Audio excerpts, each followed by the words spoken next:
Number one అంటారు. అసలైన number one Guru Kashi university. నేను ఎప్పుడో స్టార్ట్ చేసినప్పుడు I wanted to be an actress, కానీ లైఫ్ థ్రోస్ అస్ ఇంటూ వెల్స్ అన్నట్టు అది అవ్వలేదు అసలు. It never happen. అసలు నేను దానికి 1 year టైం ఇచ్చిన, 2 years టైం ఇచ్చిన, ఏమైందంటే అప్పుడు నేను చాలా చిన్న ఏజ్. ఇప్పుడు ఇంటర్వ్యూస్కి వెళ్తే యాక్టింగ్ ఒకటే చూడరు, దే నీడ్ సమ్ బ్యాకప్. అంటే నీకేంటి ఐడెంటిటీ, నువ్వేంటి అంటే నువ్వు బాగున్నావు, మంచిగా ఒక 4 డైలాగ్స్ చెప్తే సరిపోదు. హూ ఆర్ యూ, ఒక తెల్లతోలు వేసుకుని వస్తే సరిపోదు అన్నోళ్ళు చాలా మంది ఉన్నారు. నాకు తెల్లతోలు జుట్టు వేసుకుని వచ్చేస్తే నీకు స్క్రిప్ట్ ఇచ్చేసి కూర్చోబెట్టి మూవీ చేయించేస్తాం అనుకుంటున్నావా, నువ్వేంటి అన్నోళ్ళు కొంతమంది దాన్ని అడ్వాంటేజ్గా తీసుకొని చిన్నపిల్ల ఏమన్నా చేసేది, ఏదైనా అడగొచ్చు తినని అని వేరే సైడ్కి తోసిన వాళ్ళు చాలా మంది. అటు సైడ్ మళ్ళీ ఇన్సెక్యూరిటీస్ వచ్చేస్తాయి మన మీద. మనకి ఏమో మనం వీఆర్ నాట్ ఇనఫ్ కావచ్చు, ఇంకోటి ఏదైనా కావాలి, ఇదే డబ్బులు కావాలి, లేకపోతే సమ్వేర్ బ్యాక్గ్రౌండ్ నుంచి సపోర్ట్ అవ్వాలి. ఒక అమ్మాయి చిన్నదైనా పెద్దదైనా వచ్చి సడన్ గా ఏదైనా చేస్తానంటే తప్పుగా చూసే వాళ్ళు చాలా మంది ఉన్నారు. నేను వాళ్ళని ఫేస్ చేస్తాను. సమ్వేర్ అది వదిలేయడానికి అది బిగ్గెస్ట్ రీజన్. యాక్టింగ్ కూడా ఎవరు ఆ టైంలో సపోర్ట్ చేయలేదు. మళ్ళీ కమిట్మెంట్స్ ఇవి అవి కూడా ఫేస్ చేశారు. దట్స్ ఫిజికల్ అబ్యూస్ గురించి నేను అంత స్టేజ్ లో తేయడానికి రీజన్ ఏంటంటే నా లైఫ్ లో చాలా సార్లు నాకు అది బ్రేక్ పాయింట్ అయింది. Wherever I keep an effort, అది బ్రేక్ పాయింట్ అవ్వడం జరిగింది చాలా సార్లు. సో సమ్వేర్ ఐ ఫెల్ట్ ఇది దాటుకుని వచ్చిందాన్ని ఇంత స్టేజ్కి వచ్చాను. Somewhere they will see no whoever asked. ఎవరైతే నన్ను అప్పట్లో నువ్వేంటి అన్నోళ్ళు ఇప్పుడు చూస్తారు, తను ఇంత స్ట్రాంగ్ అయింది ఆ అమ్మాయి, మనం అప్పుడు అడగాల్సింది కాదు, లేకపోతే అట్లీస్ట్ తను వాళ్ళ దగ్గరికి ఇప్పుడు వచ్చే అమ్మాయిలను అడగాల్సింది, ఇప్పుడు వచ్చే వాళ్ళని అడగకపోతే చాలు. ఎందుకంటే ఆ పాయింట్ లో నేను వచ్చిన ఇన్నోసెన్స్ తోని సమ్వేర్ అది నన్ను అడగకపోతే నేను అక్కడే ఉండేదాన్నేమో, దాంట్లో బిల్డ్ అయిపోయేదేమో నా కెరియర్. కానీ వాళ్ళు నన్ను ఎంత ఇన్సెక్యూర్ చేశారంటే నేను దాంట్లో నుంచి బయటకు వచ్చేసాను. ఇప్పుడు నా అమ్మాయిలకు చాలా మందికి జరుగుతుంది, because they don't have any hope.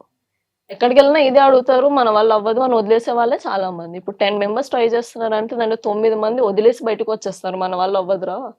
గట్టిగా ఉండేవాళ్ళు 2 ఉంటారేమో, వాళ్ళు ఇండస్ట్రీలో ఉంటారు. కష్టం.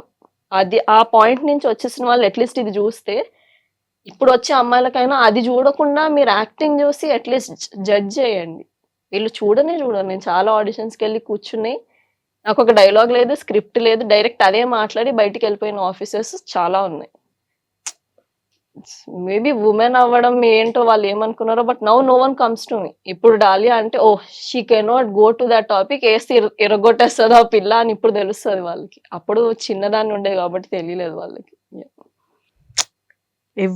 ఎవ్రీ స్టెప్ లో కూడా ఐ హ్యాడ్ స్ట్రగుల్స్.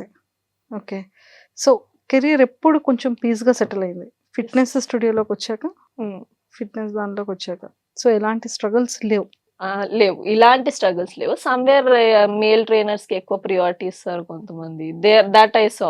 కానీ at the end of the day knowledge కదా, నాలెడ్జ్ ఉన్న వాళ్ళకి అర్థం అవుద్ది. నాకు తర్వాత ప్రీమియం క్లయింట్స్ రావడం వల్ల ఐ ఫెల్ట్ కి ఎక్కడో this is not where I can stop, I can go to the max. ఇప్పుడు ఎప్పుడో అసలు నీకు ఇది తెలీదు, ఈ ఎక్సర్సైజ్ తెలీదు అన్న వాళ్ళు now they come to me. అరే నువ్వు ఇంత పెద్ద కంపెనీలో వర్క్ చేస్తున్నావు, ఎంత చదువుంటావు, వాళ్ళు ఇప్పుడు నా దగ్గర నుంచి నేర్చుకుంటున్నారు. So somewhere I kept my 100% in it. I'm comfortably in this job no. Super. నీదేంటి education? Degree BSc chemistries. BSc chemistries. Education అంతా కరీంనగర్ కదా? కరీంనగర్. ఓకే, సో ఫైనల్ గా మీ లైఫ్ జర్నీ ఇది. అగ్ని పరీక్ష జర్నీ ఎలా అనిపించింది? అగ్ని పరీక్ష ఇస్ లైక్ కామనర్స్ కి ఎలా ఉంటదంటే, మన లైఫ్ లో ఎవరు వచ్చి మొహం మీద నువ్వు ఇది నువ్వు అది తెలియకుండా, మన గురించి తెలియకుండా ఎవరు వచ్చి మనల్ని అనే పొజిషన్ లో మనం ఉండము. అగ్ని పరీక్ష ఇస్ దాట్ స్పాట్. ఎలా అంటే మనకు ముందున్నోడు తెలీదు, మనకు వాళ్ళు తెలీదు, వాళ్ళకి మనం తెలీదు, కానీ వీళ్ళు వచ్చి మన మీద జడ్జిమెంట్స్ ఇస్తే మనం తీసుకోగలగాలి ఫస్ట్. ఎందుకంటే కామనర్స్ లైఫ్ లో అలాంటివి జరగవు, బిగ్ బాస్ లో జరుగుతాయి. అగ్ని పరీక్ష జస్ట్ టీజర్, చిన్నగా టీజర్ ఇచ్చారు, ఇలా అవుద్దండి మీకు లోపల, దీనివల్ల ఇన్ని రియాక్షన్స్ వస్తాయి, మీరు ఇప్పుడు చూస్తున్నారు కాబట్టి మీకు రియాక్షన్స్ కనిపిస్తున్నాయి, మీరు దాన్ని సెట్ చేసుకోవచ్చేమో, కానీ ఒక్కసారి లోపలికి వెళ్ళిపోతే మీరు దేన్ని రిపేర్ చేసుకోలేరు, ఏదొచ్చినా ఫేస్ చేయాల్సిందే మీరు. అలాంటిది అగ్ని పరీక్ష ద సెటర్స్ ఒక ఎగ్జాంపుల్ పెట్టారు కామనర్స్ కి. అది లేకపోతే కామనర్స్ కి అర్థం కాదు. సడన్ గా హౌస్ లో పెట్టేశారు అనుకోండి, అరే ఏమేం జరుగుతుంది అసలు, ఏమేం జడ్జ్మెంట్స్ వస్తున్నాయి అసలు, అయ్యి బాబోయ్ ఇదంతా ఉంటుందా, మనుషులు ఇలా తిట్టేస్తారా మనల్ని, ఇవన్నీ సడన్ గా షాక్ వస్తుంది లోపలికి వెళ్ళినంటే. ఆ షాక్ మేము ఇప్పుడు తీసేసుకున్నాం కాబట్టి లోపలికి వెళ్ళడం ఈజ్ అ లిటిల్ ఈజియర్. మీరు అక్కడికి వెళ్ళిన తర్వాత నెంబర్ ఆఫ్ మైండ్ సెట్స్ వాళ్ళతో దట్ వాజ్ వెరీ హార్డ్ అసలు. చూసారు. కోప్ అప్ అవ్వడం అంత మందితోని, there are very different people. అంటే ఒక్కొక్కరికి ఒక్కొక్కరు మైండ్ సెట్ ఒక్కొక్క ఒకలా ఉంటుంది. డిఫరెంట్ టైప్స్ వాళ్ళందరితోని we should be normal also. మళ్ళీ టాస్క్ ఆడింది అది పక్కకు పెట్టండి, ఆ గెలిచాము లేదు అక్కడ తిట్టుకున్నది అంతా పక్కకు పెట్టేసిన, ఇప్పుడు మనతోనే తిట్టిన వాడితోని వెళ్ళి మనం కూర్చొని తినాలి, ఫుడ్ తినాలి, వాడితో డే అంతా స్పెండ్ చేయాలి, షూట్ అంతా అవ్వాలి. ఇదంతా గొడవ అయితే next day face to face మళ్ళీ ఫేస్ చేయాలి. నెక్స్ట్ డే వరకు ఎందుకండి, ఇప్పుడు సెట్ లో గొడవ పెట్టుకుంటాం, అక్కడ గొడవ అవుద్ది, ఆ సెట్ అయిపోయాక నెక్స్ట్ మనకేదో చిన్న బ్రేక్ వస్తుంది, ఫుడ్ తినడానికి బ్రేక్ వస్తుందా, మళ్ళీ అదే పర్సన్ తో వెళ్ళి ఒకటే దగ్గర కూర్చొని తినాలి. దట్ వాజ్ లైక్ అరే ఎలా మాట్లాడేసుకుంటున్నారు వీళ్ళంతా అనుకున్నాను నేను. తర్వాత నాకు కూడా అలవాటు అయిపోయింది somewhere. That is that, this is this, ఇక్కడిక్కడ వేరే వేరేనే ఉంచాలి. ఇది అక్కడికి వెళ్ళాక అర్థమైంది మాకు. మనకి ఇప్పుడు ఏదైనా కోపం వచ్చింది అనుకోండి, ఇప్పుడు ఒక పర్సన్ తోటి గొడవ అయితే 4 రోజుల తర్వాత హాయిగా అది తగ్గిన తర్వాత వచ్చి మాట్లాడతాం. ఇక్కడ అలా ఉండదు, ఇక్కడ ఇచ్చేసుకొని ఇక్కడ కలిసి తినేయాలి, అలానే ఉంటది అంతా. నవదీప్ గారు అండ్ బిందు మాధవి గారు అండ్ అభిజిత్ గారి గురించి ఏం చెప్తారు? Navdeep he tries to be so rude షోలో, తను అలా లేకపోతే ఆ షో అలా ఉండదు. లేకపోతే తను మనకు ఆ సీరియస్నెస్ లేకపోతే, మీకు అగ్ని పరీక్ష అంటే జోక్ లా ఉంది, ఇక్కడ వరకు తెచ్చి మిమ్మల్ని కూర్చోబెడితే మీకు తెలుస్తుంది, లేకపోతే అన్నపూర్ణ స్టూడియోస్ బయట నుంచి నేర్చిన వాళ్ళు చాలా మంది ఉన్నారు లోపల రావడానికి, మీకు తెచ్చి కూర్చోబెడితే మీకు వాల్యూ తెలియట్లేదని చాలాసార్లు అన్నారు మాతో. అప్పుడు కూడా మేము సీరియస్ తీసుకోలేదు. ఆయన ఎల్లో కార్డ్స్ తెచ్చే వరకు మాకు ఆ టెన్షన్ అలా రాలేదు. సమ్వేర్ ఏంటంటే తను he try to push us to somewhere, ఇప్పుడు ఎక్కడికైనా దీనికన్నా గట్టిగా పొజిషన్కి వెళ్ళాలి, this is a little hurdle, మీకు లోపలికి వెళ్తే కొండలు ఉంటాయి, ఆ కొండలు ఎక్కాలి మీరు. దానికి ఇప్పుడు ఆయన ఉన్నంత సీరియస్ గా లేకపోతే మాకు ఆ గేమ్ సీరియస్నెస్ అర్థం అవ్వదు. మేము అక్కడ జోకులు వేసుకుని నవ్వేసుకుని తిట్టేసుకుంటున్నాం, కానీ సీరియస్ గా ఎలా ఉంటుందని తనని చూస్తేనే అర్థమవుతుంది. అలా సిచ్యువేషన్ ఉంటుంది లోపల. అండ్ మన ఫ్రెండ్ కి మనమే ఎక్కడో వెన్నుపోటు పొడుచుకోవాలి. And it is because of you. నీకు అది అనిపిస్తే నువ్వు చెయ్యాలి. అది నువ్వు ఎలా చేస్తావు, నువ్వు ఏం చూస్ చేసుకుంటున్నావు దాంట్లో, అది నీ చేతిలో ఉండాలి. నువ్వు కరెక్ట్ గా మాట్లాడు, ఇది చేస్తే ఇది చెయ్యి, లేకపోతే లేదు, మధ్యలో ఉండుకు. కరెక్ట్ డెసిషన్ మేకింగ్ కానీ, లేకపోతే ఎక్కడ స్టాండ్ తీసుకోవాలి కానీ తను నేర్పిస్తున్నారు మాకు. He's being rude but somewhere he's pushing us to the better place. నాకు అలా అనిపించింది నవదీప్ది.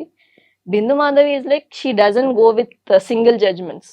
ఎలా అంటే ఇప్పుడు మనం తనకు ఒక స్టోరీ చెప్తే, స్టోరీ జరగడానికి ఎన్ని రీజన్స్ ఉండుంటాయి, ఆ స్టోరీ నుంచి నువ్వెందుకు బయటకు వచ్చావు, ఇది మొత్తం సర్కంఫరెన్స్ అంతా చూస్తారు. ఇప్పుడు ఒక టాస్క్ జరుగుతుంది, సమ్వేర్ ఎవరు ఓడిపోయారు, తను ఎందుకు ఓడిపోయి ఉంటారు, ఓడిపోవడానికి రీజన్ ఏంటి అని ఆ పర్సన్ కి చెప్తారు.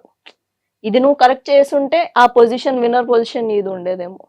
అండ్ తను అలా కూడా she's like it's not only about winning, it's about how you are winning also.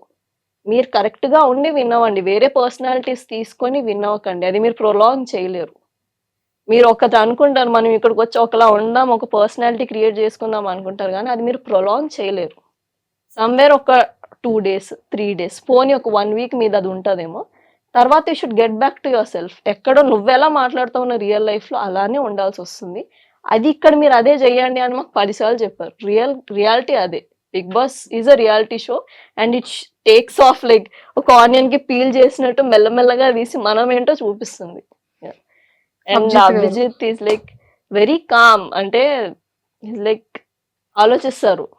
ఇప్పుడు ఎలా అంటే ఇఫ్ సంథింగ్ ఈస్ హ్యాపెనింగ్, దానికి తప్పెక్కడ జరిగింది, వీళ్ళు ఎందుకు ఇక్కడ వరకు వచ్చారు, ఇదంతా జరగడానికి ఎవరికి చెప్తే ఇది సిచ్యువేషన్ అంతా సెట్ అవుద్ది అని ఆలోచించి వాళ్ళకే చెప్తారు మొహం మీద, ఇది నీ వల్ల జరిగింది, నువ్వు అది చెయ్యకపోయి ఉంటే ఇది అయ్యేది కాదు. అండ్ ఇఫ్ ఒక పర్సన్ సైలెంట్ గా ఉండి ఉండి ఉండి ఉండి ఒకేసారి అన్నారు అనుకోండి, ఎవ్రీ వన్ షట్స్ అప్. మాకు అప్పటి వరకు అభిజిత్ గారు గట్టి ఎక్కడ కొట్టలేదు, మాట్లాడి మాకు అప్పటి వరకు నిజాయితీగా ఇలా చెయ్యి అలా చెయ్యి అని అన్న.